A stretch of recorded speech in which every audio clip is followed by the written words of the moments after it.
నమస్తే, welcome to mega debate. నేను Prasad. Andhra Pradesh assembly సమావేశాలు ఓ ప్రక్కన జరుగుతూనే ఉన్నాయి. దాంతోపాటుగా పెద్దల సభ అంటే శాసన మండలిలో సభలు నిర్వహిస్తూ ఉంటారు. సాధారణంగా ఎమ్మెల్యేలు అనేవాళ్ళు ప్రజల చేత ఎన్నుకోబడిన వ్యక్తులు, ప్రజాప్రతినిధులుగా సమాజంలో గుర్తించబడతారు. సో ప్రజలు ఏదైతే ప్రజాప్రతినిధులుగా వాళ్ళని ఎన్నుకుంటారో ఆ ప్రజాప్రతినిధుల నుంచి కావచ్చు, లేదా కొంతమంది గ్రాడ్యుయేట్స్ నుంచి కావచ్చు, టీచర్స్ నుంచి కావచ్చు, ఎమ్మెల్సీలుగా ఎన్నుకుంటూ ఉంటారు. సో వారిని పెద్దల సభగా పరిగణిస్తూ ఉంటారు. సో పెద్దల సభ అంటే ఏంటి అండి? మేధావులు, దాదాపుగా అందరూ మేధావులు ఉండే సభ అని దానికి ఒక ఉద్దేశం. కానీ ఆ పెద్దల సభలో పెద్దరికం ఏమైనా కరువు అయ్యిందా?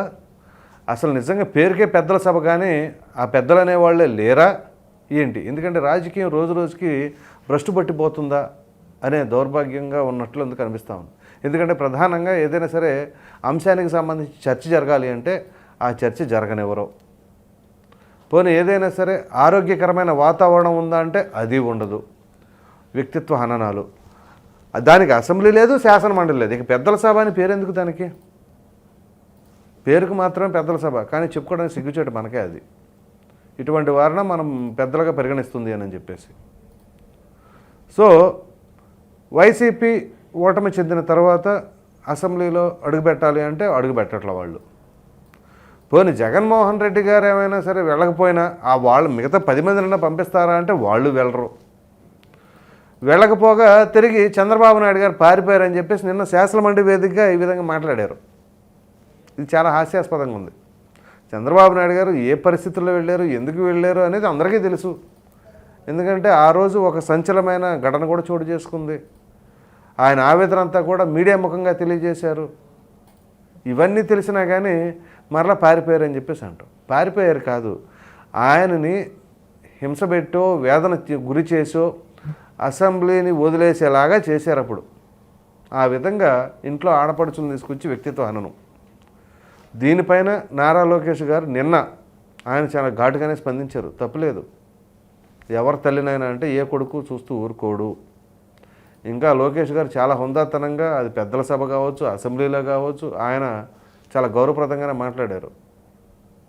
అదేవిధంగా లోకేష్ గారు మాట్లాడిన దాంట్లో మెచ్చుకోదగ్గ అంశం మరొకటి ఉంది. షర్మిలా గారిని అవమానిస్తున్నారు, విజయలక్ష్మి గారిని అవమానిస్తున్నారు అని చెప్పేసి వాళ్ళ కుటుంబ సభ్యులకు సంబంధించిన వాళ్ళని కూడా ఈయనే సంబోధించి గుర్తు చేశారు. మీకు గుర్తుంటే కాంగ్రెస్ పార్టీ హయాంలో ఉండంగా, అంటే అధికారంలో ఉండంగా, ఇదే బొత్స సత్యనారాయణ అదే కాంగ్రెస్ పార్టీలో ఉన్నారు, మంత్రిగా కూడా ఉన్నారు. అదే సమయంలో వైసీపీ స్థాపించారు. అప్పుడు బొత్స గారు ఇదే విజయలక్ష్మి గారి పైన కూడా అనుచితమైన వ్యాఖ్యలు చేశారు. ఆఫ్కోర్స్ ఆ తర్వాత రాజకీయాల్లో అవన్నీ దృష్టిలో పెట్టుకోరనుకోండి, రాజకీయాల్లో అవసరాల రీత్యా ఆ వ్యక్తిని మరలా పార్టీలో జాయిన్ చేసుకున్నారు. మరలా ఇప్పుడు జగన్మోహన్ రెడ్డి గారు అయితే, ఇప్పుడు బొత్స గారు జగన్మోహన్ రెడ్డి గారు రూపకనే ఉంటారు, విజయమ్మ గారు వచ్చేసరికి ఆపోజిట్లో ఉంటారు. అట్లా ఉంది పరిస్థితి. సో ఏ సమయంలో ఎట్లా ఎవరు ఎటు తిరుగుతున్నారో అర్థం కావట్లా. సో ఇలా నిన్న కొన్ని ఆసక్తికరమైన సన్నివేశాలు జరిగినాయి. వీటిపైన ఈరోజు చర్చ జరుపుతాం. చర్చలో మనతో పాల్గొనబోతున్న వారు ఉప్పలపాటి శ్రీనివాస్ చౌదరి గారు, తెలుగుదేశం పార్టీ అధికార ప్రతినిధి, అలాగే సుజాత గారు, జనసేన పార్టీ అధికార ప్రతినిధి, మండవ దుర్గా కుమార్ గారు, రాజకీయ విశ్లేషకులు. మరికొద్దిసేపట్లో వైసీపీ అధికార ప్రతినిధి జాయిన్ అవుతారు అని ఆశిస్తున్నాను. సో ముందుగా చౌదరి గారు, విశాల్ గారు చెప్పండి. సో ఏదైతే ఇప్పుడు నేను ఓపెనింగ్ రిమార్క్స్లో చెప్పాను, ఓ ప్రక్కన అసెంబ్లీలో వాళ్ళ వాయిస్ లేదు. సరే, శాసన మండలి అంటే కొంచెం నెంబర్ ఎక్కువ ఉంది కాబట్టి ఆటోమేటిక్గా వచ్చేస్తాం అక్కడికి. సో వచ్చిన తర్వాతనే కొంచెం హుందాగా మాట్లాడుకోవాలి, చర్చ జరపాలి. కానీ వాయిదా తీర్మానం జరిగింది కదా, ఏంటంటారు? ప్రసాద్ గారు, మొదట మీకు, మన అదాన్ టీవీ వీక్షకులకి, ప్యానెల్లో ఉన్నటువంటి మాధవ్ కుమార్ గారికి, జనసేన నేత సుజాత గారికి నా నమస్కారాలు. నమస్కారం చౌదరి గారు.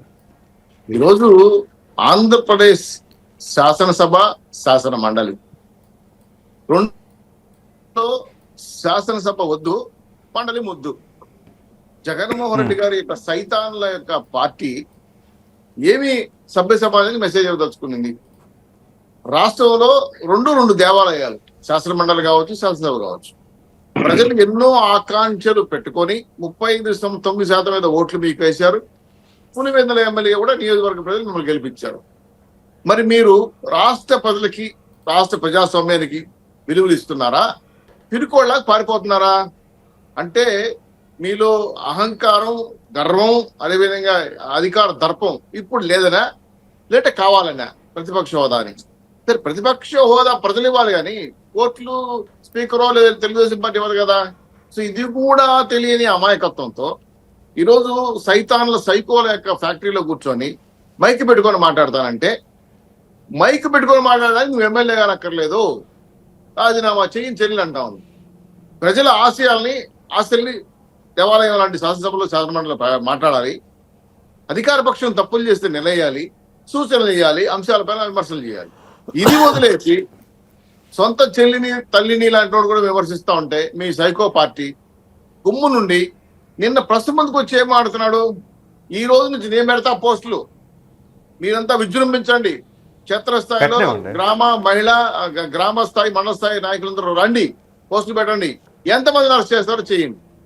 అయ్యా జగన్మోహన్ గారు, మీకేమైనా చిప్పు దొబ్బిందా, లేదా లండన్ మందులు పనిచేయటం లేదా, లేకపోతే మీరు సైకలాజికల్ గా దెబ్బతిన్నారు, ఆరోగ్యం చూసుకోవాల్సిన అవసరం ఎంతనే ఉంది అంటే రాష్ట్రంలో అల్లరి సృష్టిస్తారా? మీలాంటి సైకో ఉన్నటువంటి వ్యక్తులను కూడగట్టుకొని 1800 మంది పెట్టుకొని నియోజకవర్గానికి 30 లక్షలు ఖర్చు పెట్టి చూడండి, మీరు పోసాని కృష్ణమురళి, శకుంతల, శ్రీరెడ్డి, బోరుగడ్డ అనిలు, వర్ర రాఘవరెడ్డి, వెంకటరమణారెడ్డి, సజ్జల భార్గవ్, పంచ ప్రభాకరు, ఈ కొత్త సాలందానికి ఆజీవి వర్మ, ఇంత వాళ్ళలో అందరూ మంచోళ్లే కదా, వాళ్ళే చేసిన తప్పులే ఉంది, వాళ్ళని అరెస్ట్ చేస్తారంటారండి మీరు? మంచి మాట జగన్మోహన్ రెడ్డి గారు అందరిని పోస్టులు పెట్టమంటున్నారు. మంచోళ్ళందరూ అరెస్ట్ చేశారు, మనందరం మంచోళ్ళం కాబట్టి మీరు కూడా పోస్టులు పెట్టండి అని చెప్పేసి అంటున్నారు. అదే తరహాలో నేను నిన్న కూడా చెప్పాను ఒక వీడియోలో, అదే తరహాలో జగన్మోహన్ రెడ్డి గారు వ్యక్తిత్వ హననం చేసే పోస్టు ఆయన అకౌంట్ నుంచి ఎవరైనా పెట్టినా జగన్మోహన్ రెడ్డి గారిని కూడా వదలొద్దు అని చెప్పేసి హైకోర్టు నిన్న కూడా స్పష్టంగా చెప్పింది. నిజమే, చాలా మంచి మాట చెప్పారు. ఇటువంటి శుద్ధ పూసలను పెట్టుకొని రాష్ట్రంలో ప్రజాస్వామ్యాన్ని కాపాడతానంటే ఏరుబాగులోడు నమ్మడు. ఈరోజు జగన్మోహన్ గారు వీళ్ళని నమ్ముకొని పార్టీలో నాయకులు ఎవరైతే పార్టీ కోసం జెండా మోసిన వైఎస్ఆర్సీపీ నాయకులు, మాజీ మంత్రులు, మాజీ ఎంపీలు, ఎమ్మెల్యేలు, కార్యకర్తలు విస్మరించేసి ఈ సైతాన్లు పెట్టుకుని పార్టీ నడుపుతానంటే ఈ పార్టీ ఉంటుందా? దానికన్నా ముఖ్యమైన విషయం, ఆయన ఏమన్నాడంటే ఆర్గనైజ్డ్ క్రైమ్ చేశారు, బడ్జెట్ పెట్టాను. సార్ నాకు తెలియకడుతున్నా, చదువుకున్నాడో లేదో నాకు తెలియదు. ఆయన ఆర్గనైజ్డ్ క్రైమ్ అంటే ఎందుకు చెప్తాను. ఈరోజు డాక్రా మహిళలు దాచుకున్న 30,000 కోట్ల రూపాయలు తీసుకెళ్లిపోయి బటన్ నొక్కిన మహానుభావుడు, ఎన్ఆర్జీ నరేగా ఫండ్ తీసుకెళ్లి బటన్ నొక్కిన మహానుభావుడు, అంటే పక్కదారి పెట్టించడం. అలాగే జీపీఎఫ్ ఉద్యోగస్తులు దాచుకున్న 38,000 కోట్ల రూపాయలు ఏమైంది ఇంతవరకు కనపడడం లేదు. కార్పొరేషన్ పేరు మీద దొంగతనంగా అప్పులు తీసుకొచ్చి దాచుకున్న డబ్బులు కానీ, అదేవిధంగా రివర్స్ టెండరింగ్ పేరు మీద దోషేసిన డబ్బులు కానీ, ఎఫ్ఆర్బిఎం పరిమితులు దాటి డబ్బులు తీసుకొచ్చి బటన్ నొక్కిన ముఖ్యమంత్రి కావచ్చు.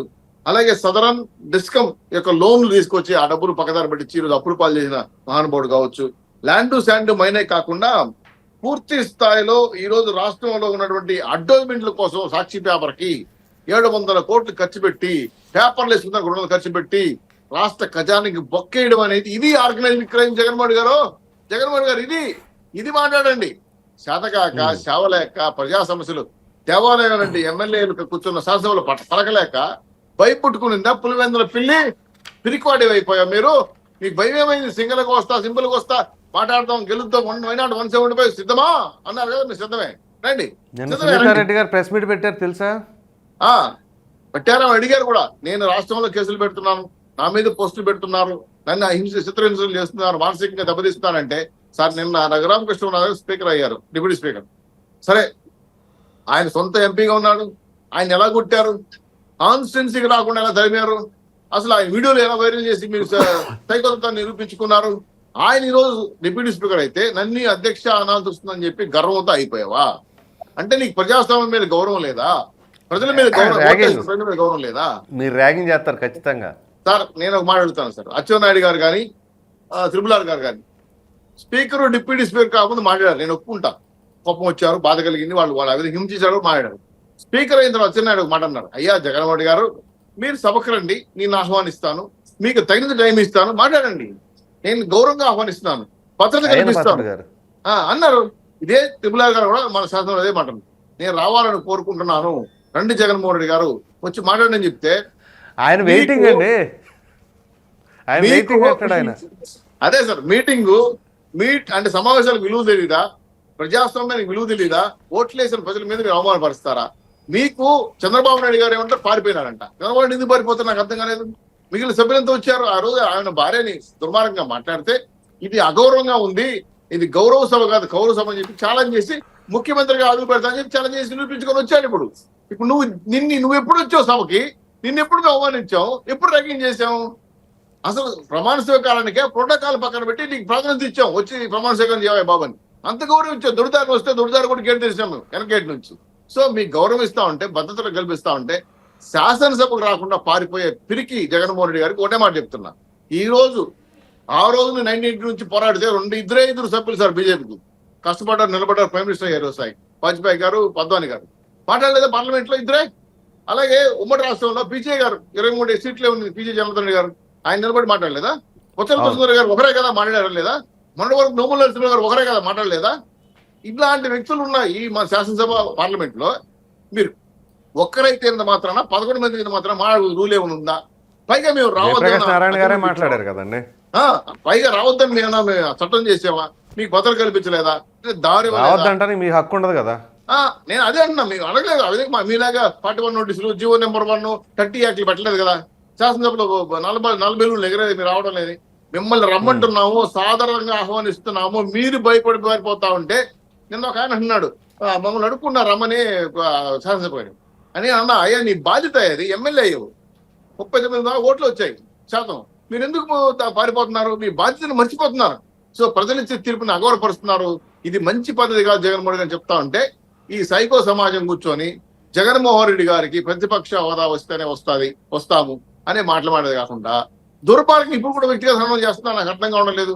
రాష్ట్ర వ్యాప్తంగా మీ 1800 మంది సైకోలు పెట్టుకొని ఇదే పార్టీ అని చెప్పి సోషల్ మీడియా వేదిక పెట్టుకొని మాట్లాడుతూ ఉంటే ప్రజల సమస్యలు ఎవరు ప్రస్తావిస్తారు? బలమైన ప్రతిపక్షం ఆంధ్ర రాష్ట్రానికి అవసరము, మీరు రండి మంచి జరుగుతుందని చెప్తే భయపడుతుంటే, ఆ రోజు చంద్రబాబు నాయుడు ఏమన్నారు? ఏం కళ్ళు పెద్దవి చేసుకుంటే భయపడతామా?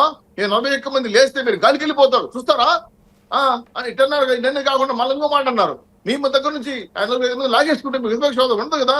ఇవన్నీ అంటే కర్మ సిద్ధాంతం. ఏంటంటే ఏదైతే సమాజానికి ఇచ్చామో అది తిరిగి జగన్మోహన్కి ఇస్తాం. 151 మంది ఏమైనా మీకు ఇస్తే ఇప్పుడు 124 కుటుంబకి ఇచ్చింది.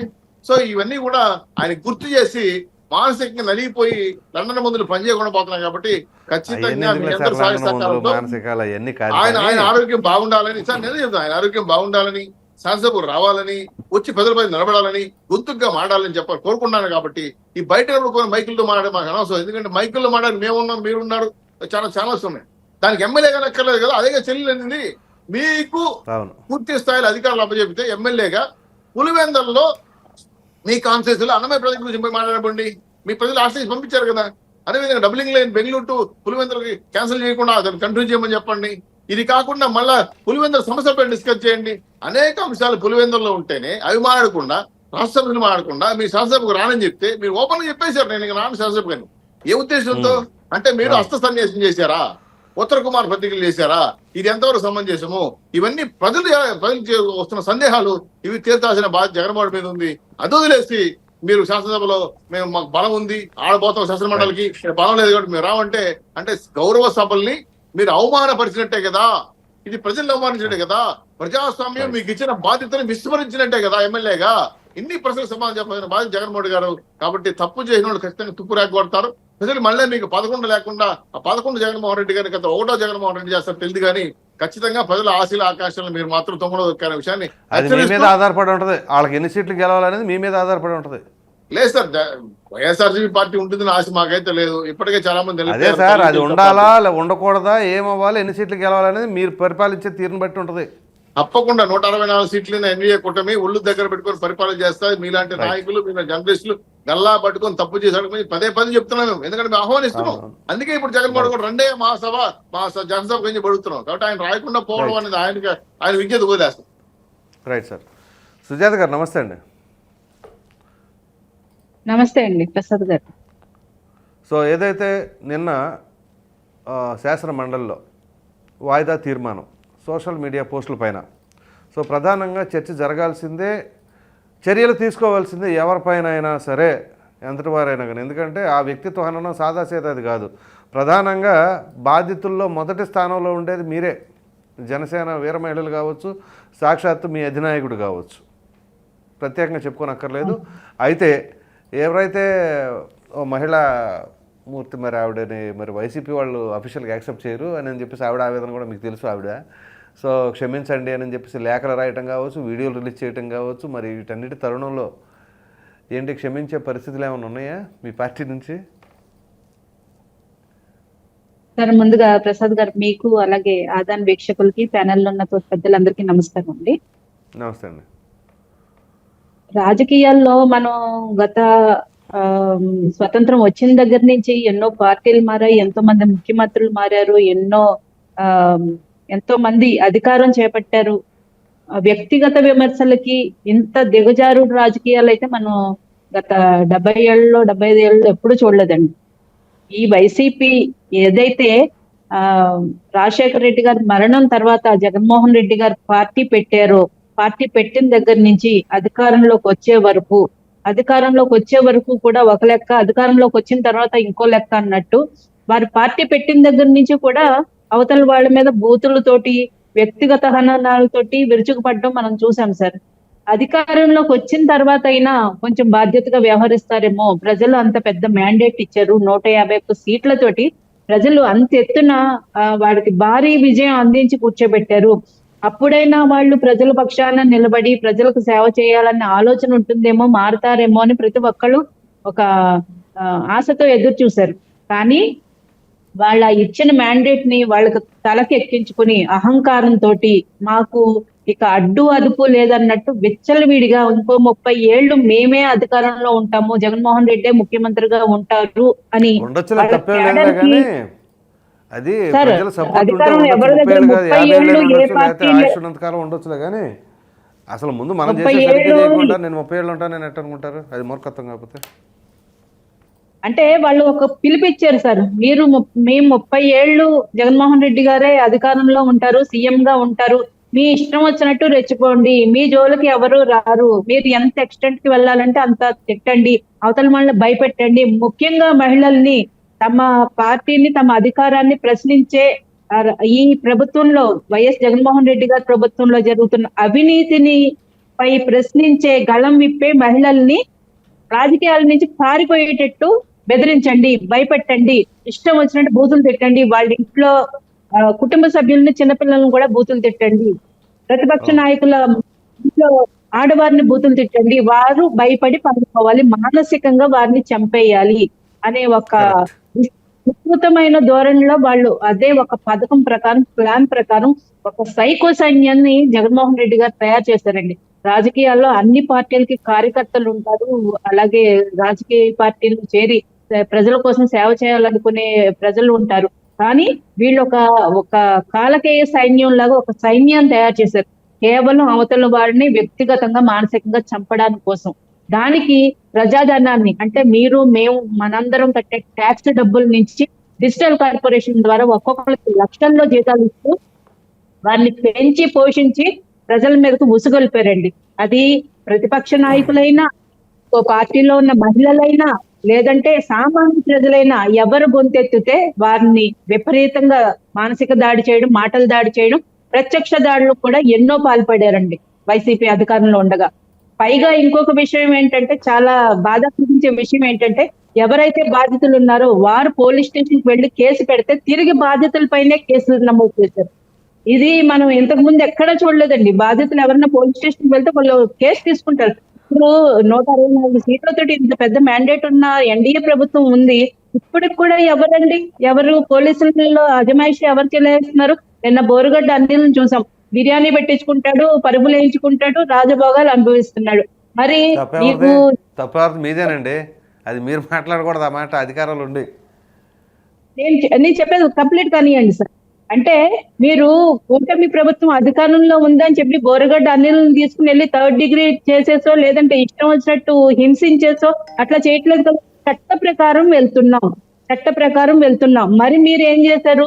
చట్టాన్ని చేతుల్లోకి తీసుకుని పోలీసుల్ని మీ కార్యకర్తల్లో వాడుకుని వాళ్ళని ఒక భయపెట్టో, వాళ్ళని ప్రలోభ పెట్టో మీరు ఇష్టారాజ్యంగా చట్టాలను చేతుల్లోకి తీసుకున్నారు కాబట్టి ఆ రోజు బాధితుల మీద తిరిగి కేసులు పెట్టారు. ఎస్సీ ఎస్టీల మీదే అట్రాసిటీ కేసులు పెట్టిన ఘనత మళ్ళా ఎస్సీ ఎస్టీ కేసులు, ఇవన్నీ విచిత్రమైన పరిణామాలు. మహిళలు మిస్ అయిపోతున్నారని పవన్ కళ్యాణ్ గారు ఆవేదన వ్యక్తం చేస్తే పవన్ కళ్యాణ్ గారి మీద వైసీపీ మహిళలతో కేసులు పెట్టించారు. అంత గొప్ప ఘనత మనం ఇంతకు ముందు ఎప్పుడు చూడలేదండి. రాజకీయాల్లో ఒక కొత్త వరవడి విశ్వ అయ్యో, సంస్కృతి మహిళల పైన మహిళల ఏదో ఫిర్యాదులు ఉంటాయి కదా, ఇప్పుడు దిశ చట్టం అనో నిర్భయ చట్టం అనో మహిళల మీద అట్లాంటివి పెట్టలేదు. ఇంకా సంతోషం. ఈ ఎస్సీల మీద ఎస్సీ కేసులు పెట్టినప్పుడు అది పెద్ద విషయం ఉంటుంది. పైగా ఇప్పుడు సోషల్ మీడియాలో ఇటువంటి వ్యక్తిగత హననాలు ఆగాలి అనే ఒక బిల్లు తీసుకురావాలని పవన్ కళ్యాణ్ గారు నేను అసెంబ్లీలో మాట్లాడడం జరిగింది. అది ఏ పార్టీ వాళ్ళైనా కూడా అవతల వాళ్ళని వ్యక్తిగతంగా విమర్శిస్తే తప్పు. మీరు విధానపరమైన విమర్శలు చేయండి, తప్పు లేదు. ప్రభుత్వంలో ఏదన్నా అవినీతి జరిగితేనో అలసత్వం ఉంటేనో ఇంకేదో మీకు కావాలనుకుంటేనో ప్రశ్నించండి. జగన్మోహన్ రెడ్డి గారు కాదు, ఇంకెవరు ప్రశ్నించినా దాన్ని తీసుకుంటాం. అది కాకుండా మీరు వ్యక్తిగత హననాలు పాల్పడతానంటే ఎవరు చేసినా తప్పే. అది మా పార్టీ వాళ్ళు చేసిన తప్పే, టీడీపీ చేసిన తప్పే, వైసీపీ చేసిన తప్పే. మేము అధికారంలో ఉన్నాం కదా అని మా పార్టీ ఎప్పుడూ ఇటువంటి లేదు. మీ పార్టీకి సంబంధించి ఒక చిన్న పాయింట్ చెప్తాను మీకు. పవన్ కళ్యాణ్ గారిని హ్యాండిల్ విత్ కేర్ అనే క్యాప్షన్తో పెట్టుకోవాలి. ఎందుకంటే మీకు భగవత్ సంకల్పం ఏమో కానీ మీకు రావడం కూడా గాజు గ్లాస్ వచ్చింది. కొంచెం తేడా వచ్చిన చెయ్యి తెగిపోద్ది అనమాట. So handle with care Pawan Kalyan గారిని. ఆయన అధికారంలో ఉన్నారా, మిత్రపక్షంగా ఉన్నారా, ఏ రకంగా ఉన్నారా అనేది చూడ్డం. ప్రజల కోసం ఏదైనా సరే ఏ చిన్న పొరపాటు జరిగినా ఇక ఇమీడియట్గా కౌంటర్ అటాక్ ఎవరైనా సరే. అది చెప్పండి. అవును సార్, మా పార్టీకి మీరు మా పార్టీ సోషల్ మీడియా విభాగం చూస్తే కనుక పిన్ ట్వీట్ ఒకటి ఉంటది. అంటే మీరు టర్మ్స్ అండ్ కండిషన్స్, మీరు సూచనలు ఎటువంటి విమర్శలు చేయాలి, ఎటువంటి ఉండాలని మాకు ఒక రూల్స్ అండ్ రెగ్యులేషన్స్ ఉన్నాయి. అలాగే టీడీపీకి ఉన్నాయి. ఏ పార్టీ వాళ్ళు హద్దులు దాటి ప్రవర్తించలేదే. 40 ఏళ్ళు అధికారంలో ఉండి 5 ఏళ్ళు రాజకీయ జీవితం ఉండి 3 సార్లు ముఖ్యమంత్రిగా అయిన చంద్రబాబు నాయుడు గారు ఎప్పుడు నోరుజారి ఎవరిని మాట్లాడలేదే. ఎందుకు? ఆయనకు అధికారం, ఆయన చూడని అధికారమా, ఆయన చూడని జీవితమా, ఆయనకు లేని ఎక్స్పీరియన్సా? జగన్మోహన్ రెడ్డి గారు ఎంత ఆయన ముందు, ఆయన తర్వాత వచ్చిన వాళ్లే కదా. మీరు ఏం చూసుకున్నారు ఇంత మిడిసిపాటు? అంటే పెద్ద రాజకీయాలని తీసుకుని వచ్చి మీరు అసెంబ్లీలో చూపిస్తానంటే, ప్రతిపక్ష నాయకుల మీద అప్పట్లో చూపిస్తానంటే కుదరదు కదండి. ఏం చేయబోతున్నారు మరి? సిరెడ్డి గారిని క్షమించేస్తారా ఉదార స్వభావంతో? సార్, శ్రీరెడ్డి అలాగే బోరగడ్డ అనిల్లు ఇలాంటి వాళ్ళని క్షమించడం అనేది జరగదు సార్. ఎందుకంటే ఒకసారి క్షమిస్తే వాళ్ళకి ఇంకా అదొక అలవాటు కింద మారిపోతుంది. ఈ రోజు అధికారంలో లేదు కాబట్టి క్షమించమని అడుగుతారు, రేపు పొద్దున్న అధికారంలోకి వస్తే మళ్ళీ ఇదే తప్పు చేయరని గ్యారంటీ ఏంటి? వాళ్ళని ఇంకొక 10 మంది తయారవరని గ్యారంటీ ఏంటి? జగన్మోహన్ రెడ్డి గారు నేను అంటూ పాపం చిన్న పిల్లోళ్ళు వాళ్ళందరి మీద కేసులు పెట్టేస్తున్నారు. చిన్నపిల్లోళ్ళు మాట్లాడే మాటలు సార్ అవి. చిన్నపిల్లలు మాట్లాడే మాటలు ఒక్కసారి వాళ్ళ బూతులు చూపిస్తే జగన్మోహన్ రెడ్డి గారిని పత్రికా వాళ్ళందరినీ మీరు అమాయకులు చేసి ఇష్టం వచ్చినట్టు ఆడేసుకుంటున్నారు కేసులు పెట్టేసి. మరలా రేపు 2027 అధికారంలోకి వస్తారు, అప్పుడు చెబుతారు మీ సంగతి. వాళ్ళ అమాయకులేండి సార్, రాక్షసులు సైతాన్లు. చిన్నపిల్లలు మాట్లాడే మాటలేనా సార్? పోనీ జగన్మోహన్ రెడ్డి గారు అసెంబ్లీకి రారు, అధికార సార్ సైతాన్లు ఎదుర్కొనే ధైర్యం లేదు. అదే మా భాషలో చెప్పండి, సైకోలు. మొత్తం రాష్ట్రాన్ని దేశాన్ని మొత్తం నాశనం చేసేదానికి ఉంటదని అభివృద్ధి చేసామంటారు, మీరేం నాశనం అంటారు. ఎవరు వర్షంలో వాళ్ళకుంటే. సుజాత గారు కంక్లూడ్ చేయండి, నేను దుర్గా కుమార్ గారితో మాట్లాడిద్దాం అనుకుంటున్నాను. అదే సార్, జగన్మోహన్ రెడ్డి గారు వాళ్ళు తప్పు చేసిన వాళ్ళని అరెస్ట్ చేయండి అని అనుంటే కొంచెమన్నా ఆయన ప్రజలు మీకు చాలా ఆశలు ఉన్నాయి వాళ్ళ నుంచి, వాళ్ళు చాలా ఎక్స్పెక్ట్ చేస్తున్నారు మీరు. ఇప్పుడు కూడా వాళ్ళు తప్పు చేసిన చిన్నపిల్లోళ్ళు వాళ్ళని అక్రమంగా అరెస్ట్ చేశారు. నేను కూడా సోషల్ మీడియా పోస్టులు పెడతాను అంటే నువ్వు కూడా ఇటువంటి నీచమైన భాష పాడితే నిన్ను కూడా అరెస్ట్ చేశారు. నువ్వేమైనా పెద్ద పైనుంచి దిగొచ్చామే ఏంటి? చెప్పలేదు కదా. రైట్. దుర్గా కుమార్ గారు నమస్తే అండి. నమస్కారం ప్రసాద్ గారు, మన చౌదరి గారికి, సుజాత గారికి, మన వీక్షకులకు కూడా నమస్కారం. సో ఏదైతే అటు అసెంబ్లీ సమావేశాలు, ఇటు పెద్దల సమావేశాలు, శాసన మండలి. సో ఇక అసెంబ్లీ సమావేశాలు అంటే అక్కడ విపక్షం లేదు కాబట్టి వన్ సైడెడ్గా వెళ్ళిపోతూ ఉంటుంది అనుకోండి. శాసనమండలి వచ్చేసరికి కొంచెం రచ్చ. ఇక అదంటారు ఇదంటారు. ఏదైతే వాయిదా తీర్మానం సోషల్ మీడియాకి సంబంధించిన అంశం, ఖచ్చితంగా సోషల్ మీడియా పైన చర్చ జరగాల్సిందే.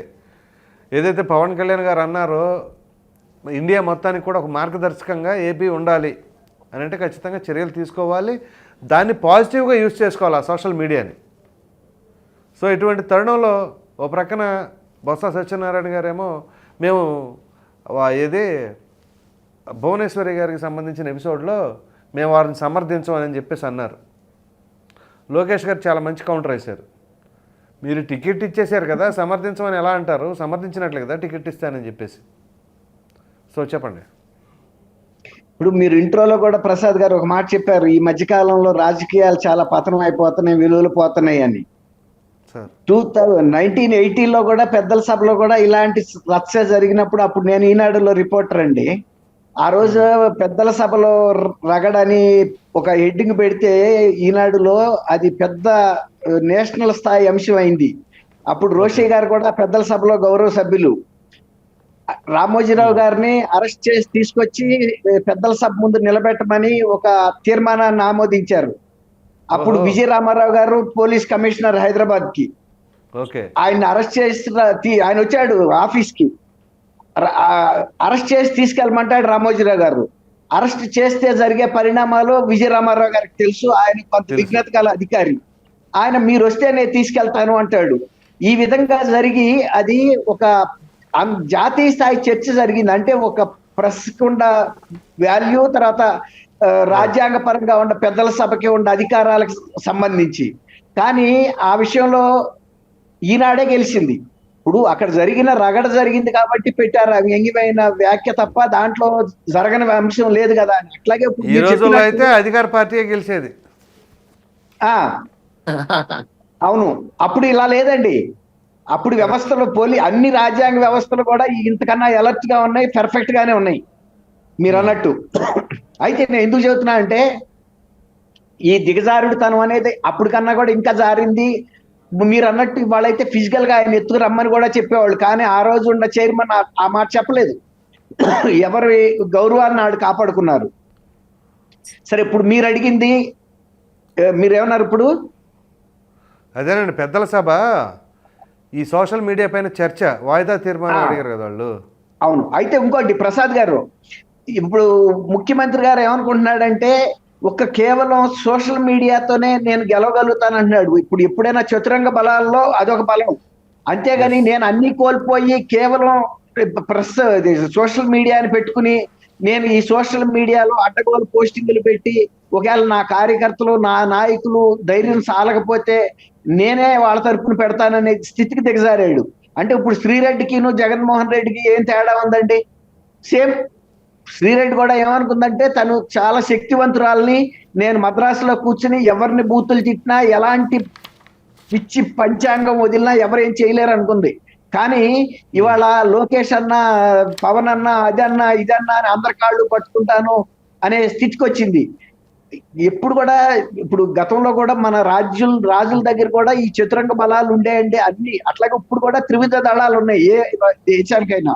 అట్లా అన్ని బలాలు కలిస్తేనే ఇప్పుడు ప్రజాభిమానం కోల్పోయి తర్వాత ప్రజల్లోకి వెళ్ళి నేను శాసనసభలో కూడా మాట్లాడలేను అనే పరిస్థితిలో కేవలం నేనేదో ఈ పోస్టింగులు పెట్టుకుని గతంలో చంద్రబాబు నాయుడు గారి మీద నేను ఒక అపనిందేసి లేకపోతే ఒక అబద్ధం చెప్పి ఒక ఆరోపణ చేసి ఆరోపణ చేసి గెలవగలిగా కాబట్టి ఇదే ఉంటే చాలు మళ్ళీ నేను అధికారంలోకి వస్తాను అనుకుంటున్నాడు. కానీ ఆయన చాలా విఘ్నత కోల్పోయి, ఇంతకుముందు చౌదరి గారు మాట్లాడాడు, ఆయన పూర్తిగా బ్యాలెన్స్ కోల్పోయి మాట్లాడుతున్నాడు. అని ఒక ముఖ్యమంత్రిగా నువ్వు పనిచేసినప్పుడు ప్రతిపక్ష నాయకుడిగా కూడా నువ్వు అదే సభలో నీ వాయిస్ వినిపించాలి.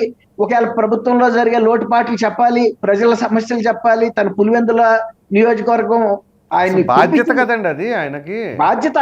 ఇప్పుడు ఇంతవరకు ఏ రాజకీయ పార్టీ కూడా అసలు తను గెలిచిన తర్వాత నేను శాసనసభలోకి వెళ్ళను లేకపోతే పార్లమెంట్ లోకి వెళ్ళని చెప్పిన సందర్భం లేదండి. ఒక రాజకీయ పార్టీ అసలు పెట్టాము అంటే మనం అధికారంలో కన్నా రావాలి, ప్రతిపక్షంలో అన్నా ఉండాలి, ఏదో ఒకటి ఉండాలి. ఏది బాధ్యత ఇస్తే అది తీసుకోవాలి, అంతేగాని మనం డిమాండ్ చేయకూడదు. నాకు ప్రతిపక్ష నాయకుడు పదవి ఇవ్వమని చెప్పి రాజ్యాంగ వ్యవస్థల దగ్గరికి వెళ్ళినట్టుగా ఉండదు కదండి. ప్రజలు దుర్గా కుమార్ గారు ఆర్గనైజ్డ్ క్రైమ్ అని చెప్పేసి ఒక పదం వాడారు నిన్నగా మన ప్రెస్ మీట్లో జగన్మోహన్ రెడ్డి గారు. అవును. ఏది ఈ బడ్జెట్కి సంబంధించిన అంశంలో ఈ సూపర్ 6 హామీలు అమలుపరచడానికి వీళ్ళు తప్పించుకోవడానికి అమలుపరచకుండా సో ఆర్గనైజ్డ్ క్రైమ్ అన్నట్లుగా చెప్పుకొచ్చారు. అసలు ఆర్గనైజ్డ్ క్రైమ్ అంటే ఏంటి? మరి వైఎస్ వివేకానంద రెడ్డి గారి ఎపిసోడ్ని ఎట్లా తీసుకుంటారు? ఇప్పుడు చౌదరి గారు ఇంతకుముందు చెప్పినట్టు ఆర్గనైజ్డ్ క్రైమ్ ఆయన ఒక 10 రకాల అంశాలు కూడా చదివారు. ఇప్పుడు ఆర్గనైజ్డ్ క్రైమ్ అంటే ఒక కుట్రపూరితంగాను లేకపోతే ఒక వ్యూహం ప్రకారం చేసే నేరాలని మనం ఆర్గనైజ్డ్ క్రైమ్ అంటాం దాని ఫేస్ వాల్యూ మీద. ఇప్పుడు మీరు వివేకానంద గారి హత్య గురించి ఎత్తారు. వివేకానంద గారి హత్య ఇవాళకి $1 మిలియన్ ప్రశ్నగా మారింది. కాకపోతే ఆయన సునీత్ గారు చెప్పింది ఒక మాట, వైఎస్ఆర్సీపీ పార్టీ పునాదులు వివేకానంద రెడ్డి గారి రక్తంతో తడిచినాయి అని. వివేకానంద రెడ్డి గారి రక్తంతో మొదట తడిపాడు కానీ తర్వాత అన్ని వర్గాల ప్రజల రక్తంతోనూ పెట్టి క్యూరింగ్ చేశాడు గట్టిదనం కోసం. కాబట్టి ఎంతో మంది రక్తం, ఈ వర్గం ఆ వర్గం, ఈ వయసాడు ఆ వయసాడు, పురుషులు మహిళలు కూడా లేదు, ఎవరి రక్తం అయినా కూడా మంచిదే పునాదులు గట్టి పట్టడానికి అన్నట్టుగా చేసుకొచ్చాడు. ఇవాళ మళ్ళీ 24లో కూడా అదే హత్యను ఉపయోగించుకుని మళ్ళీ చంద్రబాబు నాయుడు గారు హత్య చేశాడని అధికారంలోకి రావడానికి కూడా ఒక మెట్టులాగా ఉపయోగించుకోవడానికి ప్రయత్నించాడు. ఇవన్నీ కూడా ఆర్గనైజ్డ్ క్రైమ్స్ అంటే తర్వాత ప్రజల్లో ఒక భయోత్పాతం. మనం ద మదర్ అని గోర్కీ రాసిన అప్పుడు అంటే రష్యాలో జార్ ప్రభువులు ఉన్న రోజుల్లో ఎలాంటి నియంతృత్వం జరిగిందో ఆ చదువుతుంటే ఇప్పుడు మన ఆంధ్రప్రదేశ్ గుర్తొచ్చిందండి. నేను కూడా ఎమర్జెన్సీ టైంలో కూడా నేను లైలా కాలేజీలో గ్రాడ్యుయేషన్ లో ఉన్నా, అప్పుడు కూడా ఇలాంటి పరిస్థితి మనం చూడలేదు. కానీ ఆంధ్రప్రదేశ్ లో మొన్న 2019 నుంచి 24 జరిగిన పరిస్థితుల్లో నేను విజయవాడ స్టూడెంట్ ని, విజయవాడలో ఉద్యోగం చేశా. విజయవాడలో ఒక రకంగా స్వేచ్ఛగా బతుకుతారు, ధైర్యంగా బతుకుతారు ప్రజలు. అలాంటి విజయవాడ ప్రజలు కూడా వణికిపోయి ఇట్లాంటి అక్రమ కేసులకి తట్టుకోలేక పక్క రాష్ట్రమైన హైదరాబాద్కి వచ్చి తలదాచుకున్నారంటే యువత కానీ ఎవరైనా యాక్టివ్గా ఉండే వయసు పిల్లలు ఎటువంటి పరిస్థితి ఇది. మనం అక్కడ ఒకటి జర్మనీలో హిట్లర్ టైంలో చూసాం, జార్ టైంలో రష్యాలో చూసాం. ఇంత నియంతృత్వ పోకడలో ఒక ప్రజాస్వామ్యంలో ఇందిరాగాంధీ గారు కూడా ఎమర్జెన్సీ అప్పుడు పోలీస్ వ్యవస్థను కానీ దేన్ని కూడా ఇంత దుర్వినియోగం చేయకపోయినా కూడా గగ్గోలు పుట్టింది. కానీ ఇవాళ పరిస్థితి ఎట్లా తయారైందంటే ఆంధ్రప్రదేశ్ లో మరి 24 వరకు కూడా ఎవరు కూడా స్వేచ్ఛ గాలి పీల్చుకోలేని పరిస్థితుల్లో బతికారు. తర్వాత ఆ టైంలో వీళ్ళు నేరాలు ఘోరాలు చేయటానికి కూడా ఎవరు ప్రశ్నించలేని పరిస్థితి. ఇప్పుడు ప్రజాస్వామ్యంలో పోటీ చేయటం అనేది ప్రజల హక్కు. మన స్థానిక సంస్థల ఎన్నికల్లో నేను 79 నుంచి జర్నలిజంలో ఉన్నా కానీ ఎన్నికల్ని ఇంత ప్రహసనంగా మార్చి ఇంత దౌర్జన్యపూరితంగాను తర్వాత ప్రభుత్వ వ్యవస్థలను ఉపయోగించి బ్లాక్ మెయిల్ చేసి బెదిరించి ఎవరన్నా ఒక అభ్యర్థి కార్పొరేటర్ గానో ఒక ఎంపీపీ గానో వేస్తే పోలీస్ స్టేషన్కి పిలిపించి నువ్వు విత్డ్రా చేసుకుంటావా లేదా, లేకపోతే నువ్వు నీ ఇంట్లో ప్రాస్టిట్యూషన్ నడుపుతున్నావు అని కేసు పెడతాం, లేకపోతే మా లిక్కర్ అమ్ముతున్నావు, అక్రమ లిక్కర్ అమ్ముతున్నావు అని కేసులు పెడతాం, అనేక రకంగా బెదిరించి ఎవరైనా ఏం తట్టుకుంటారండి పోలీసులే పిలిచి. ఇప్పుడు కాపాడాల్సిన కంచె చేను మేస్తున్నట్టుగా తయారైనప్పుడు పోలీసు వ్యవస్థ ప్రజలను బెదిరించిన టైంలో మొత్తం ఎన్నికల వ్యవస్థే ప్రహసనంగా మారి అందుకే అన్ని రకాలుగా యునానిమస్ గా గెలిచారు వాళ్ళు ఏమనుకున్నారంటే ఇదే పద్ధతి కూడా ఇది కూడా ఒక ఆర్గనైజ్డ్ క్రైమ్ గా మీకు చెప్పొచ్చండి. ఎందుకంటే అది ప్రభుత్వ వ్యవస్థ చేసిన క్రైము. అట్లా జగన్మోహన్ రెడ్డి గారు కొన్ని భ్రమల్లో ఉన్నాడు. ఇంకా కూడా ఈ 2019 లాంటి పరిస్థితులే ప్రివేల్ అవుతున్నాయి. 19 నుంచి 24 దాకా తను హవా ఎలా నడిచిందో ఇప్పుడు కూడా. ఇంతకుముందు సుజాత గారు కూడా ఒక మాట అన్నారు, మేము కూటమి ప్రభుత్వం అధికారంలోకి వచ్చినా కూడా ఇంకా పోలీస్ వ్యవస్థ మీద వాళ్ళ ప్రభావం ఉంది ఎంతో కొంత, అందుకే కొంతమందికి ఇట్లాంటి రాజమర్యాదలు చేస్తున్నారని. అది కొంత వాస్తవమే. కాకపోతే ఇప్పుడు కూటమి ప్రభుత్వం కొరడా ఇంకా కొంచెం చూపించాలి. ఒక కొరడా చాలపోతే రెండో కొరడా కూడా తీసుకురావాలి. తీసుకొచ్చిన పవన్ కళ్యాణ్ గారు మాట ఎప్పుడైతే అన్నారో అన్న తర్వాతే కదా స్పీడప్ అయ్యారు. అప్పుడు స్పీడప్ అయ్యారండి. ఆ తర్వాత అప్పుడు కానీ తెలియలే వాళ్ళకి, అంటే ప్రభుత్వం మారింది అనే స్పృహ అప్పుడు వచ్చింది. అది రైట్ సార్. చౌదరి గారు, నిన్న హైకోర్టు చాలా స్ట్రాంగ్గానే చెప్పిందండి. ఏంటంటే ఏదైతే ఈ సోషల్ మీడియా పైన సైకోలుగా వ్యవహరిస్తున్న వాళ్ళపైన కేసులు ఎందుకు పెట్టకూడదు. ఎందుకంటే ఓ వ్యక్తి బెయిల్ పిటిషన్ అప్లై చేసుకున్నాడు నిన్న. ఏంటి అంటే అతను వైజాగ్ అతను అనమాట, సత్య నీరజ్ నాయుడు. పవన్ కళ్యాణ్ గారి పైన ఆయన కుటుంబ సభ్యులపైన అసభ్యకరంగా పోస్టు పెడితే అతని పైన తిరుపతిలో కేసు నమోదైంది. సో అతని తరపున న్యాయవాది హైకోర్టుకి వెళ్ళి బెయిల్ పిటిషన్ కోసం వెళ్ళడం జరిగింది. ముందస్తు ముందస్తు బెయిలే. గట్టిగా జడ్జి గారు చాలా గట్టిగా వేశారు. ఏంటి అంటే పోస్టులు పెడితే అసలు తప్పేంటి, కేసులు పెడితే తప్పేంటి, పోస్టులు పెట్టిన వాళ్ళపైన కేసులు పెడితే తప్పేంటి, మేము ఎలా రక్షణ కల్పిస్తాం, అయితే బ్లాంకెట్ ఆర్డర్స్ అనేవి ఇవ్వం మేము పోలీసులకి అని చెప్పేసి పోలీసులకి ఓ విధంగా గ్రీన్ సిగ్నల్ ఇచ్చారు. ఇక సో ఎవరిని ఆపేది లేదు, మీరు మాత్రం జూలు విదిలించండి అని చెప్పేసి చెప్పండి. సార్ చట్టం అనేది తన పని తను చేసుకోనివ్వాలి, దాని స్వేచ్ఛ ఉంటుంది. న్యాయ వ్యవస్థలు, చట్టము, ప్రజాస్వామ్యం, పత్రికలు, మీడియా అంతా కూడా ఒక ఫోర్త్ ఎస్టేట్స్ గా ఉంటాయి. అటువంటి దాని మీద వ్యవస్థలు మేనేజ్ చేసి గతంలో జడ్జిల్ని, లాయర్ని అనేక రకంగా న్యాయ వ్యవస్థను కించపరిచే విధంగా పోస్టు పెట్టిన గనులు వీళ్ళు, అటువంటి సైకోలు వీళ్ళు. అప్పుడు న్యాయ వ్యవస్థ గమ్మున నుండి ఏం మాడలేకపోయింది. ఇప్పుడు అవన్నీ బయట తీసి సార్ 50 యూట్యూబ్ ఛానల్ అంట, 400 మంది కార్యకర్తలు అంట, 1500 మంది ఎంప్లాయీస్ అంట, జిల్లాకు 30 లక్షల రూపాయలు బడ్జెట్ అంట. ఇదంతా అన్నదాత సుఖీభవ, వాహన మిత్ర, అదేవిధంగా అమ్మఒడి, వాటిలో పేర్లు చొచ్చించి నేరుగా వాళ్ళకే డబ్బులు చేర్చే విధంగా ఖజానాకు బొక్కేసిన గనుడు. ఇది ఆర్గనైజ్డ్ క్రైమ్ అంటే. అదేనా జగన్మోహన్ రెడ్డి గారు నేరుగా అంటే దాని అర్థం అదేనా? అంతే, కరెక్టే మాట చెప్పారు. నేరుగా మీ ఇంటికి డబ్బులు వస్తే మీ డబ్బులు మీ అకౌంట్ లో పడి చూసుకొని నాకు ఓట్లేండి అన్నారు. వాళ్ళు నేరుగా వచ్చినాయి, తిన్నారు, బేవమన్నారు, బాయ్ బాయ్ నీ బోరు పడలేమని బాయ్ బాయ్ చెప్పేసారు. అయితే ఇక్కడ ఇంకొక అంశం చాలా స్పష్టంగా మాకు కనపడతా ఉంది.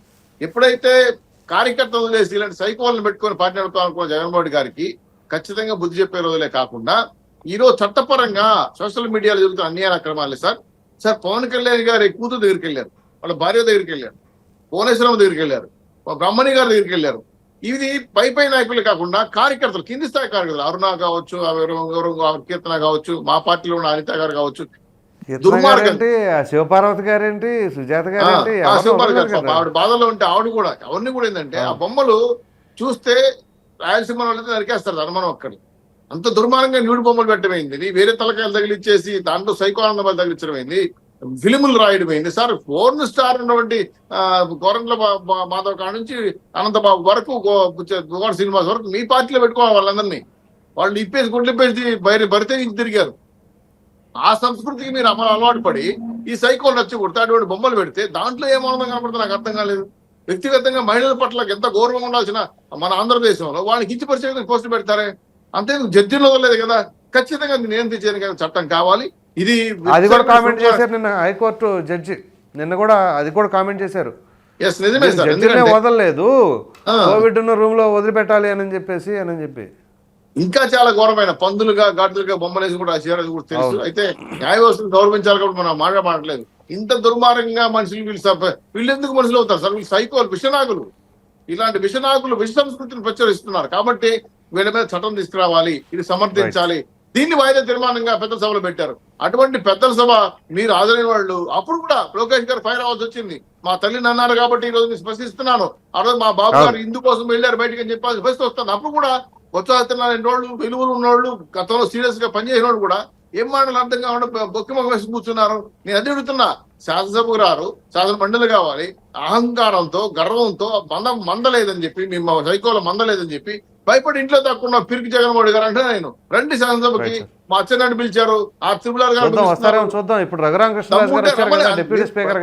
సార్ మేము పిలిచారు కదా సార్, ప్రజలు బాధ్యత ఇచ్చారు సార్. ఎమ్మెల్యేగా ఒక నాయకుడికి, ఒక పార్టీకి బాధ్యత ఇచ్చారు అంటే మీరు ప్రజలు అవమానించినట్టే కదా, దేవాలయాన్ని అవమానించినట్టే కదా, మీ బాధ్యతను మీరు విస్మరించినట్టే కదా. ఎమ్మెల్యేగా మీ కర్తవ్యాన్ని చేతులెత్తేసాను, రాజ్యాంగం మీరు ప్రమాణం చేశారు. ఏమని? నేను రాష్ట్ర ప్రజల మీద కష్టపడి పనిచేస్తాను, మా నియోజకవర్గం కష్టపడి పనిచేస్తానని చెప్పి. అన్నమయ్య ప్రాజెక్టు గురించి అడగండి, రైల్వే లైన్ గురించి అడగండి, మీ నియోజకవర్గ ప్రజలు ఆశలు పెట్టుకున్నారు, ఉక్కు ఫ్యాక్టరీ గురించి అడగండి, అవి కూడా అడగరా? ఇంక మైకుల గురించి మాట్లాడి మీరు ఎమ్మెల్యే కావాలా? జిల్లాలు కదండి, ఆ జిందాల్ ఏం కష్టాల్లో ఉన్నాడు ఇప్పుడు, అదొక కేసు ఉంది, మళ్ళీ మీరు లేనిపోయిన లేపుతున్నారు. లేని కేసులు లేదు సార్, పూర్తిగా పిరికివాడైపోయి సైకోతత్వానికి బలిసి అయిపోయి పార్టీని బలి చేస్తున్నారు.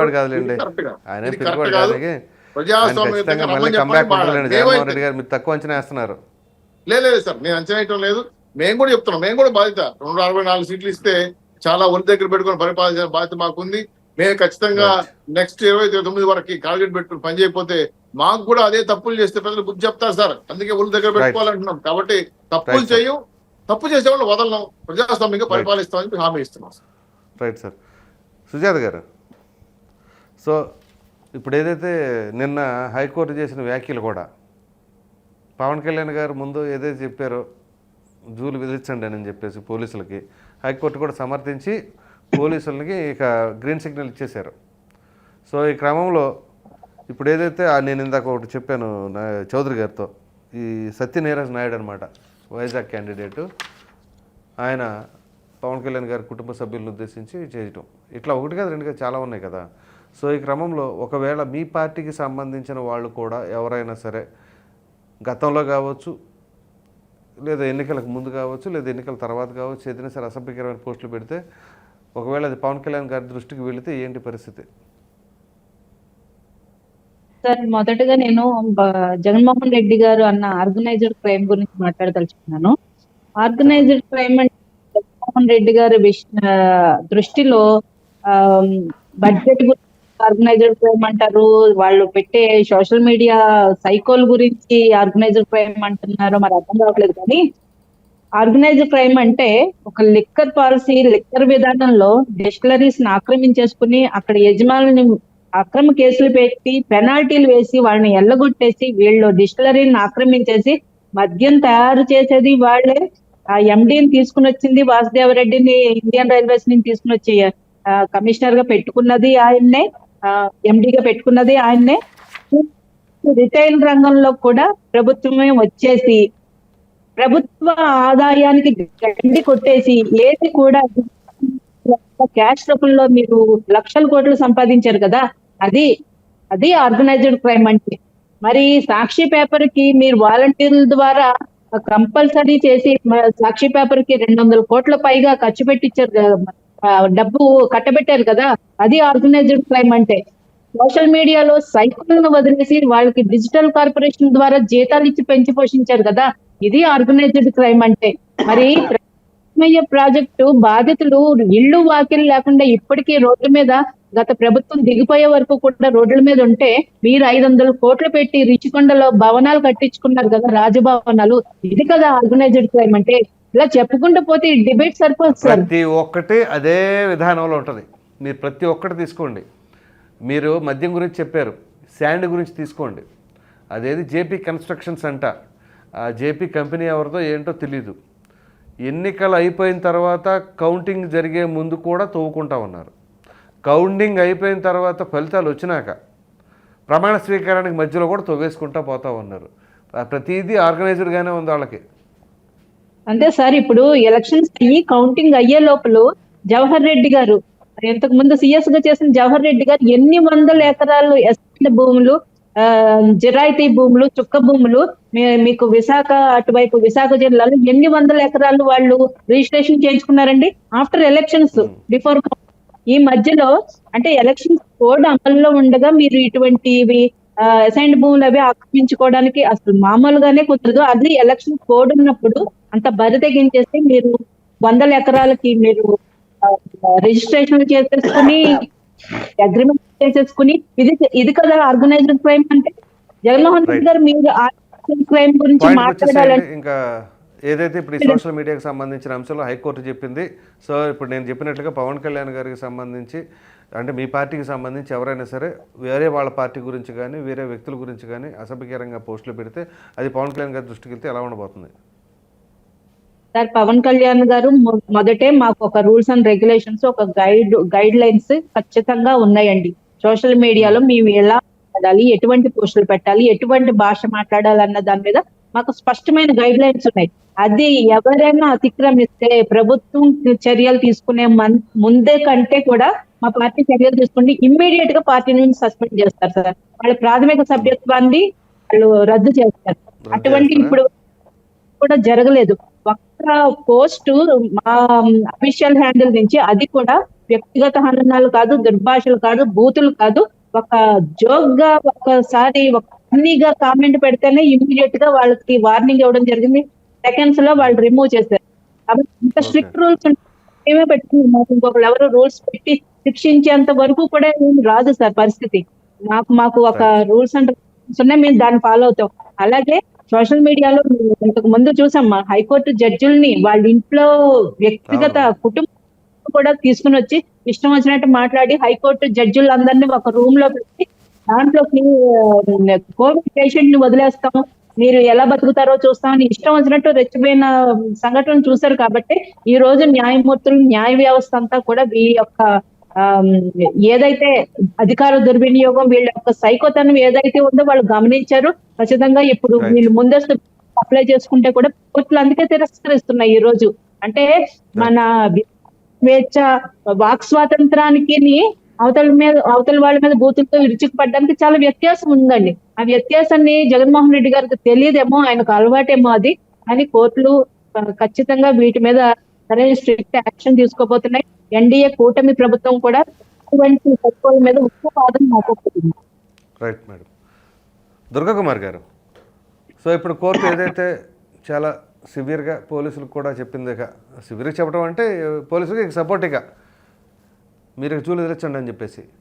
సో ఈ తరుణంలో ఇప్పుడు ఏదైతే సుజాత గారు చెప్పారో వాళ్ళ పార్టీలో ఒక లైన్ ఉంది, ఎవరైనా సరే లిమిట్ దాటొద్దు అని చెప్పేసి. సో సిమిలర్గా అన్ని పార్టీలు కూడా అదే స్టాండ్లోకి వస్తే ఈ దరిద్రాన్ని అంతా కూడా కోవిడ్ని తోలేసేయచ్చు కదా, ఏమంటారు?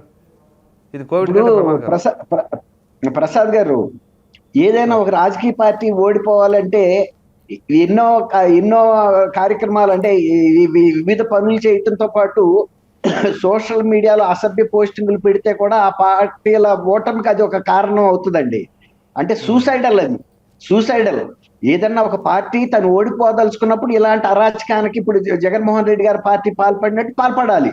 పాల్పడిన తర్వాత వచ్చే ఫలితం ప్రజలు ఎవరిని కూడా సహించరు. అది జగన్మోహన్ రెడ్డి గారైనా ఇంకో పార్టీ అయినా, XYZ పార్టీలు అసభ్యమైన పోస్టింగ్లు పెట్టి మార్ఫింగ్ బిల్ చేసి తర్వాత కుటుంబ సభ్యుల మీద వ్యక్తిగత హననానికి పాల్పడటం, ఇవి ఏ సభ్య సమాజం కూడా హర్షించదు, ఆంధ్రప్రదేశ్ లో ప్రజలు కూడా హర్షించదు అనేది మొన్న 2024 ఎలక్షన్ ఫలితాలప్పుడు తెలిసింది. అసలు వైఎస్ఆర్సీపీ ఒక రకంగా అది రాజకీయాల్లో ఒక మాట చెప్తారు, హత్యలు ఉండవు ఆత్మహత్యలు అని. అది వాళ్ళు ఏమనుకున్నారంటే అదొక బలం అనుకున్నారు. ఏది సోషల్ మీడియాని ఎంత దుర్వినియోగం చేస్తే ప్రతిపక్ష పార్టీలు అంత వీక్ అవుతాయి, మనం స్ట్రెంగ్తన్ అవుతాం అనుకున్నారు. కానీ వాళ్ళకి తెలియని అంశం ఏంటంటే మన కాళ్ళు మనమే నరుక్కున్నామని.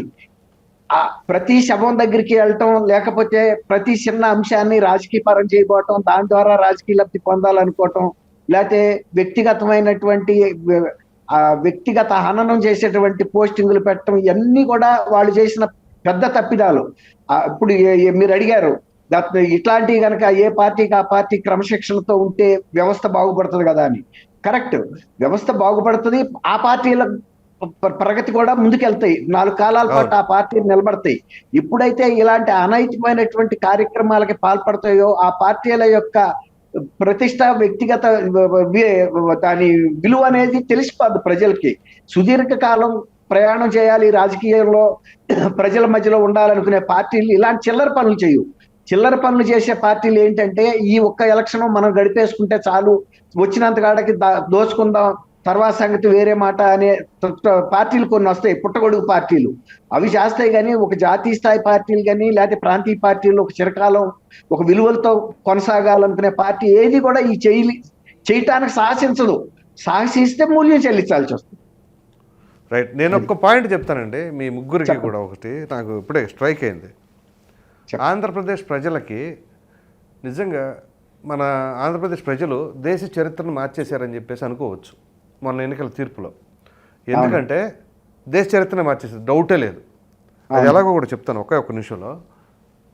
ఏదైతే డీబీటీ ద్వారా ప్రజల అకౌంట్లో డబ్బులు వేసిందో జగన్మోహన్ రెడ్డి గారి ప్రభుత్వం, అన్ని డబ్బులు వేసిన డబ్బులకే ప్రాధాన్యత ఇచ్చి ఒకవేళ వాళ్ళు కనుక ఓట్లు వేసి ఉంటే, మరలా జగన్మోహన్ రెడ్డి గారు గెలుచుంటే సేమ్ ఫార్ములాని దేశం అంతా కూడా అప్లై చేసేవాళ్ళు.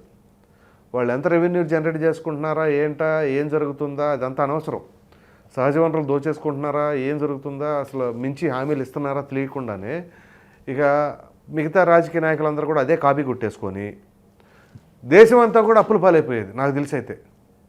సో ఎప్పుడైతే ఏపీ ప్రజలు ఒక సరైన నిర్ణయం తీసుకున్నారో అప్పుడు రాజకీయ పార్టీలు అన్నీ కూడా, రాజకీయ పార్టీ నాయకులందరూ కూడా వామ్మో ప్రజలు సామాన్యులు కాదు, డబ్బులతో పని అవ్వదు, మనం మంచితనం కావాలి, మంచి పరిపాలన అందించాలి అనేది ఒక మంచి గుణపాఠం నాకు తెలిసి దేశం మొత్తానికి కూడా ఒక మంచి నిదర్శనంగా నిలిచారు ఆంధ్రప్రదేశ్ ప్రజలు. ఏమంటారు? అయితే ఇక్కడ నేను ఒక్క విషయం కూడా చెప్తా అండి. ఆంధ్రప్రదేశ్ ప్రజలు తెలుగుగలాళ్ళు చాలా మంది ఏమనుకున్నారంటే మీరు అన్నట్టు ఈ ఉచితాలకి ఈ వెల్ఫేర్ ప్రోగ్రామ్స్ కి పడిపోతారు, మళ్ళీ జగన్మోహన్ రెడ్డిని 175 సీట్లు కూడా గెలిపిస్తారనుకున్నారు. ఆయన కూడా అదే నమ్మాడు. అందుకే అంత ఘంటాపదంగా చెప్పాడు, వైనాట్ కుప్పం అన్నాడు, లండన్ వెళ్ళబోతూ చెప్పాడు రేపు రాబోయే ఎన్నికల ఫలితాలు దేశాన్ని విస్మయం కలిగిస్తాయి అన్నాడు. కలిగించింది. అది ఒకటి. మన ప్రసాద్ గారు ఆయన ఇచ్చింది ఈతాకు దొబ్బింది తాటాకు అనేది ఆంధ్రప్రదేశ్ ప్రజలు గుర్తించారు. తర్వాత వాళ్ళ సీనియర్ మంత్రులు ఎమ్మెల్యేలు కూడా చెప్పారు. మా ఉండవల్లి అరుణ్ కుమార్ లాంటి శ్రేయోభిలాష్ కూడా ఏం చెప్పాడంటే ఇచ్చింది తక్కువ దోసుకుంది ఎక్కువ, కనీసం ఒక్క ఆయన లెక్కల ఎప్పుడు ఏ ద్వారానే టైంలో ఎలా దోషి- మాట్లాడతాడు ఎవరికి తెలియదులేండి. ఆయన ఎవరు? ఎవరికి శ్రేయోభిలాషో తెలియదు ఆయన. అవును సరే, ప్రస్తుతానికి ఆయన శ్రేయోభిలాష అనుకుందామండి. ఇప్పుడు ఆయన కూడా చెప్పాడు, అంటే ఎప్పుడు చెబుతా ఉంటాడు కదా నేను రాజశేఖర్ రెడ్డికి అభిమాని ఆడ కుటుంబానికి అని. ఆయన ఏం చెప్పాడు? అన్నీ చెబుతారులేండి ఆయన. అన్నీ అయిపోయినాక వచ్చి బ్రహ్మాండంగా చెబుతారు అది విభజన కరెక్ట్గా జరగలేదు, తలుపులేసి చేశారని చెప్పేసి. అప్పుడు ఆయన ఎంపీనే, అవును. అప్పుడేం చేయలే. ఆ తర్వాత వచ్చి కుయ్యముర్రా అంటే ప్రెస్ మీట్లు పెట్టి చెప్పుకుంటే ఇప్పుడు ఆయన అందుకే ప్రెస్ మీట్లకి ప్రసాద్ గారు అందుకే వారు ప్రెస్ మీట్లకు పరిమితం అయ్యారు, కానీ మళ్ళీ ఇంకొకసారి ప్రజాప్రతినిధిగా ఎన్నికయ్యే అవకాశం కూడా ఇక లేదండి. ఎందుకంటే ఏం ఉపయోగం లేండి, ఎంపీగా ఉన్నప్పుడు ఉపయోగం జరగలేదు, ఇక ప్రెస్ మీట్లు పెట్టి ఏం ఉపయోగం లేండి. ఏం లేదు. అయితే ఇప్పుడు నేను ఎందుకు చెబుతున్నానంటే ఈ ప్రజలు గమనించారండి, ఇచ్చిన దానికన్నా ఇతను మన నుంచి దోసుకుంది ఎక్కువ అని తెలవబట్టే ఆయన కట్ చేశారు. రైట్ సార్, అది. ధన్యవాదాలండి చర్చలో పాల్గొన్నందుకు. శ్రీనివాస్ చౌదరి గారు తెలుగుదేశం పార్టీ అధికార ప్రతినిధి, అలాగే దుర్గా కుమార్ గారు రాజకీయ విశ్లేషకులు, సుజాత గారు జనసేన పార్టీ అధికార ప్రతినిధి. అందరికి ధన్యవాదాలండి. మళ్ళీ రేపు కలుద్దాం.